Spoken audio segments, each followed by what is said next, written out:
doucher votre enfant, ça ressemble à ça, ou encore à ça? Vous êtes les bienvenus. Aujourd'hui, on va parler de la crise à la douche, que ce soit pour y aller, ou bien au moment de se mouiller, de se rincer, ou d'en sortir. Bref, vous avez compris. Bonjour, je suis Océane et je vais vous partager quelques astuces à tester dès ce soir chez vous pour tenter d'apaiser ce moment.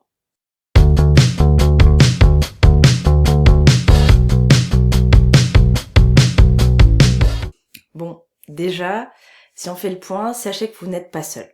Nombreux sont les parents qui se confient sur leurs difficultés, quand il s'agit de laver leur enfant, que ce soit à l'âge d'un an ou de 5 ans.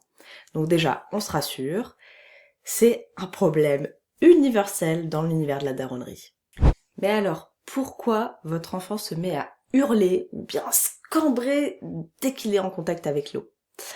Et ben en fait, cette réaction, déjà, elle arrive parfois du jour au lendemain, sans prévenir, et on retrouve ça généralement vers l'âge de 18-24 mois.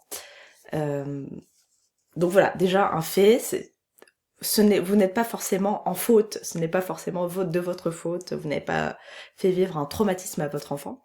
Ensuite, sachez que votre enfant, lui, il a peut-être eu une mauvaise expérience, que ce soit une glissade, le contact avec une eau qui n'est pas à une température adaptée, ou bien il pensait pas avoir de l'eau sur le visage, sur les yeux, à un moment donné. Voilà, tout simplement, en fait, le contact avec l'eau sur la peau, ou bien le contact visuel de l'eau qui jaillit du pommeau, ça peut être inquiétant pour lui. Et puis, des fois, il y a des choses qui nous semblent, peuvent nous sembler tout à fait anodines et qui en fait sont des situations qui ont été mal vécues par notre enfant. Donc, je vais vous partager 10 astuces à mettre en place, à tester dès ce soir pendant votre tunnel. Première astuce que vous pouvez tester, c'est d'acheter, bon alors celle-ci vous pourrez pas la faire ce soir parce que ça demande un peu d'organisation, mais d'acheter une casquette de bain. En fait c'est un accessoire qui va permettre de protéger le visage mais aussi les oreilles de votre enfant. Ça se présente vraiment comme une visière de casquette et ça vient englober les oreilles, ça se clipse ici, tout simplement, au niveau de la nuque. Et en fait, une fois que c'est mis en place, ça permet vraiment d'éviter le contact de l'eau ou du shampoing avec le visage, les oreilles de votre enfant. L'avantage de cet objet, c'est qu'il va amener un côté ludique, qui va rendre un peu le moment de la douche ou du bain plus fun. Il y a des casquettes ou visières de bain qui sont dans tous les styles, absolument. Des couronnes ou bien des casquettes avec visière dino, etc. L'idée c'est vraiment de choisir un modèle qui est à la fois léger, facile à installer et à régler, mais surtout qui plaira à votre enfant. Pour les jours où votre enfant ne se lave pas les cheveux, là aussi vous pouvez miser sur les accessoires. Par exemple, prendre une charlotte, vous savez les petites charlottes de mamie là, et mettre sur la tête avant d'entrer dans la cabine de douche. Et ça permettra peut-être à votre enfant d'être rassuré sur le fait qu'il n'y aura pas d'eau sur ses cheveux, sur sa tête. Deuxième astuce, si votre enfant il a vraiment très peur d'avoir de l'eau dans les yeux, que le shampoing lui pique les yeux, ça va être de lui proposer là aussi un accessoire, mais qu'on n'utilise pas forcément sous la douche habituellement, les lunettes de piscine. Voilà, en fait on va lier le moment du bain ou de la douche au jeu.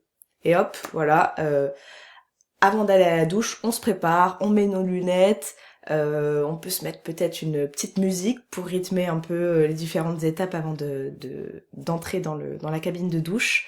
Et on implique surtout l'enfant. On positionne les lunettes ensemble, on choisit la musique en chambre, la chanson, etc. L'idée c'est de passer un bon moment avec lui. Troisième astuce que je peux vous partager. Si votre enfant, il aime pas avoir un objet sur la tête ou sur les yeux, donc la lunette, la casquette de bain, etc. Vous pouvez aussi, vous allez miser sur l'imagination. Vous allez imaginer un univers ensemble au plafond que ce soit, je sais pas, un univers avec des arcs-en-ciel, des nuages, des fées. En fait, l'idée c'est de d'amener votre enfant à se mettre dans une position où il regarde bien le plafond, et donc ce qui évitera au moment du rinçage de mettre de l'eau sur son visage. Voilà, après si vous n'avez pas envie d'imaginer ou de créer une histoire autour de ça, tout simplement, je vous invite à revoir un peu la salle de bain pour que ce soit un lieu qui plaise aussi à votre enfant. Alors pour ce qui est de l'aider à se mettre dans la position, à bien regarder le plafond, par exemple, vous pouvez mettre des gommettes ou des choses comme ça, des stickers, et puis au moment de le rincer, lui poser des questions sur ça, lui demander ce qu'il voit, lui dire ah bah t'imagines si lui son copain comment il s'appellerait, etc. Voilà, l'idée ça va être de détourner son attention sur le fait que vous êtes en train de le rincer et que peut-être il pourrait avoir de l'eau dans les yeux. Quatrième astuce. On va essayer d'aborder le moment de la douche autrement et faire ce que préfèrent les enfants, c'est faire des jeux d'imitation. Donc l'idée, c'est qu'on va se mettre dans un jeu de rôle avec lui. Vous êtes le coiffeur, il est votre client, et donc vous allez inviter votre client à venir à son rendez-vous. Donc non seulement de faire ça, ça va permettre à votre enfant déjà de venir peut-être plus rapidement à la salle de bain, puisque voilà, vous êtes avec lui, vous jouez avec lui à quelque chose, c'est attirant pour lui. Et puis en fait voilà, vous allez chacun être dans un jeu de rôle, et votre enfant du coup, vu qu'il est dans le rôle du client chez le coiffeur, il va pas forcément se comporter de la même manière qu'avec vous. L'idée c'est de chacun de s'exprimer différemment. Donc vraiment là, faut y aller à fond. À coup de oh madame c'est votre tour, allez on va faire le shampoing brillance aujourd'hui, je vais vous laver les cheveux selon un protocole, des coiffeurs certifiés, voilà, vous en faites des caisses, et puis comme chez le coiffeur, pour vous, vous racontez un peu votre vie, et puis vous vous attardez sur des détails qui n'en sont pas pour votre enfant, de type est-ce que la température vous convient, je vous fais un soin, et puis je sais pas, vous abordez des choses, ça peut aussi être un moment qui vous permet de parler de la journée, dire oh bah tiens, moi aujourd'hui j'ai coiffé 3 clientes, comment va votre papa au fait, je l'ai vu hier, nana, oh il fait beau aujourd'hui, n'est-ce pas? Bref, vous voyez ce que je veux dire. L'idée c'est vraiment d'enrôler votre enfant dans cet univers-là, et de l'amener dans autre chose que l'angoisse, la peur de l'eau, et tout simplement peut-être aussi le fait de ne pas avoir envie de se laver, quoi. La cinquième astuce que je vous propose pour éviter les tensions au moment du bain, de la douche, tout simplement, si aujourd'hui vous ou votre enfant n'êtes pas dans des conditions de zen attitude, et que vous sentez que ça va pas le faire, tout simplement, on zappe la douche. Tout simplement. Voilà, vous avez le droit aussi, vous aussi, à des jokers, d'être fatigué, de pas avoir envie de vous battre, ou d'essayer de ramer à faire certaines choses. Si vous sentez que votre enfant est trop fatigué ce soir, décaler aussi le moment de la douche, ça peut être vraiment une très bonne idée, que pour l'un comme pour l'autre, hein. Et puis votre enfant, je vous le rappelle, il va pas se transformer en Mimi Cracra s'il prend pas sa douche une fois. Sixième astuce, je vous propose de tout simplement en fait de proposer à votre enfant de maîtriser la situation en faisant les choses par lui-même.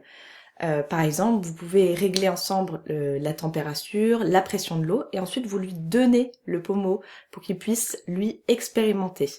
Ça peut aussi passer par le fait de se savonner lui-même, ou bien avec un accessoire comme une fleur de douche, ou bien un gant de toilette, ou bien, je sais pas, pour les cheveux, il existe des petites brosses silicone pour masser le cuir chevelu. Voilà, essayez de lui donner la possibilité de s'exprimer lui-même. On passe à la septième astuce. Moi, tout simplement, je vous propose d'amener un tiers dans ce moment, et en fait de lui faire la douche ou le bain, à son poupon. Donc vous amenez un poupon, une poupée qui est quelque chose que vous pouvez amener facilement à la douche ou au bain sans pour autant le pourrir après. Et voilà, lui va se familiariser en lavant sa poupée, va se familiariser avec les gestes, les sensations, et ça va peut-être aussi lui permettre de dédramatiser en voyant que ça se passe bien pour sa poupée, que s'il lui met de l'eau sur le visage, et bah la petite poupée elle va pas se mettre à hurler, elle va pas paniquer ou voilà, c'est les relations de cause à effet qu'il va voir sur un poupée ou un doudou. La 8e astuce s'adresse aux familles qui ont une fratrie. Donc si c'est le cas, s'il y a une grande sœur, un petit frère, je ne sais pas, appuyez-vous sur eux pour essayer de faire passer un meilleur moment à votre enfant. Par exemple, ça peut être d'organiser un jeté de chaussettes dans la corbeille à linge, ou bien inventer ensemble une chanson pour la douche, ou bien tout simplement en fait le fait de faire le bain à vos enfants au même moment, ensemble, pour qu'ils puissent partager ce moment, jouer. L'idée c'est de gommer, de faire un peu oublier la peur à ce moment-là, et que lui aussi puisse voir, comme le poupon en fait tout à l'heure, que le frère ou la sœur n'a pas cette angoisse-là et que finalement ça peut bien se passer. La 9e astuce, astuce conseil, voilà, si votre enfant il a vraiment très très peur, qu'il ne veut même plus mettre un orteil dans son bain, on va essayer d'y aller progressivement. Par exemple, on va repasser à quelque chose de plus petit, une petite bassine, un contenant, votre évier, peu importe. Quelque chose qui va permettre à votre enfant de se sentir rassuré, contenu. Ensuite, ça va passer aussi par le fait de remplir le bain petit à petit avec très peu d'eau au départ, de prendre un petit gobelet ou un gant de toilette pour se mouiller progressivement certaines zones de la main, etc. Le but, c'est vraiment d'y aller tout doucement, à son rythme, pour qu'il puisse voir, se familiariser avec les sensations. 10e et dernière astuce, jouer avec votre enfant. L'objectif, ça va être de montrer à votre enfant que c'est pas parce qu'on doit se laver, aller à la salle de bain, se savonner, etc., que ça veut forcément dire que c'est l'arrêt des jeux, des activités. Donc mon conseil, c'est de ne pas hésiter à s'appuyer sur des jouets, des accessoires au moment du bain. Il en existe plein. Il y a des puzzles, des feutres, des crayons lavables, etc., des jeux de transvasement, des livres de bain, des bombes de bain, des gants, des marionnettes. Voilà, il faut apporter des choses qui sont attrayantes pour lui et des choses qui sont liées à de l'amusement. Voilà pour les astuces. Enfin, et de manière générale, hein, ça s'applique pour toutes les situations, mais on va vraiment essayer de verbaliser et de faire preuve d'empathie, de se mettre à la place de votre enfant, que ce soit en discutant, peut-être en s'appuyant sur des livres qui abordent le sujet sensible. Voilà, ce n'est pas parce que prendre le bain ou la douche vous paraît tout à fait aisé que ça l'est forcément pour votre enfant.